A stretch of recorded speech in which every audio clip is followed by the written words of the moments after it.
candidate in Greenock and Port Glasgow. And if you know that part of the world, you know that it's more often raining than not. And on a particular evening, we were due to have a meeting, public meeting. We still had public meetings in these days, in the Port Glasgow High School. So my wife dutifully came with me, my agent came with me, and we turned up for the meeting, and the only person at the meeting was the janitor of the school.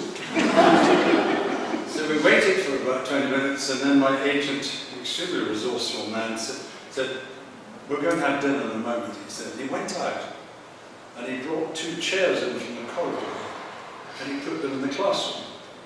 And we left, and we had a very good dinner.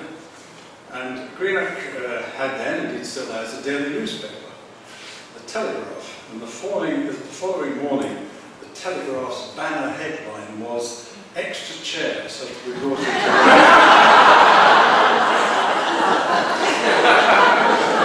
which tells you that perception is often much more important than reality.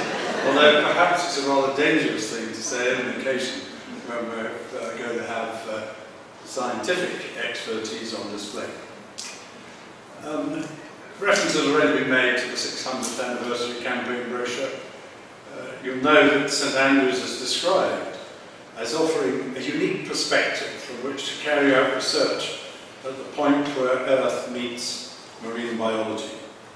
And that's why in recent years scientists from St Andrews have led the scientific community on issues of sustainability and biological diversity.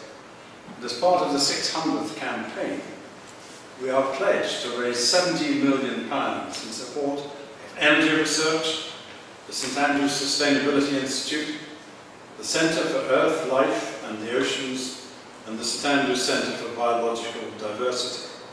And if you're interested in any of these particularly, you'll find further information as you leave, or indeed on the university's website. Now, the venue in which we meet is not coincidence or accident. It is, of course, a venue described as our dynamic Earth. And our speakers this evening demonstrate the university's commitment to understanding the planet and our role in its preservation. One speaker is a distinguished member of staff, and the other a current student.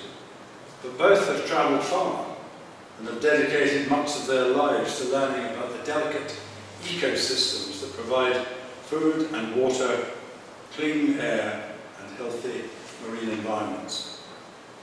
And finally, all of this research, exploration and indeed the 600th anniversary itself is made possible because of your continuing support.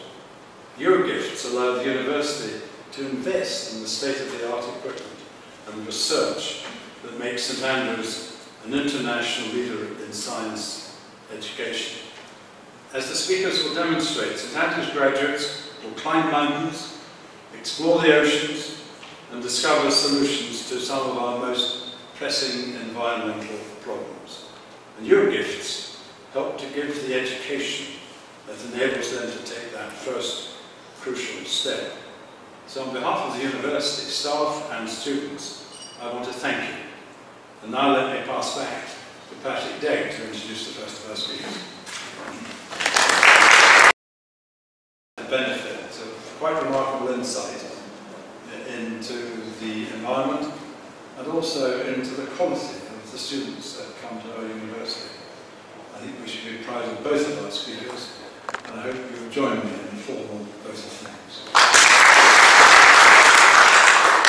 And that concludes the formal part of the evening. Please stay, please enjoy yourself, please talk to those you haven't talked to before, and when you go away, think of our 600th anniversary.